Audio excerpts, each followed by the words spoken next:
ரவிசங்கரை நாங்கள் அன்பாக தளபதி என்றே அழைப்போம். அவ்வளவு அவர் மேல் நாங்கள் மதிப்பும் அன்பும் வைத்திருக்கின்றோம்.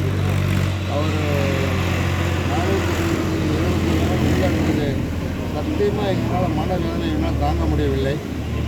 நேற்று ஜாமீன் கிடைத்தவுடன் நானே நேற்று அங்கே போகிறது, தலைவர் கூட நானும் போகிறதா, நான் இந்த இதெல்லாம் ரெடி பண்ணுங்கிறதுக்காக நான் இங்கே இருந்துக்கிட்டேன். 2 நாள் நாங்களும் போக போகிறோம். அதாவது எனக்கு 59 வயசாகுது. நேற்றுலேருந்து பெரிய மகிழ்ச்சி, என்னால் தாங்க முடியாத மகிழ்ச்சி. எனக்கு எத்தனையோ பிஸ்னஸ் பண்ணிக்கிறேன், எத்தனையோ நிறையா சம்பாதிச்சிருக்கேன். நேற்று மகிழ்ச்சி என்னால் எல்லையெல்லாம் மகிழ்ச்சின்னு சொல்லணும்.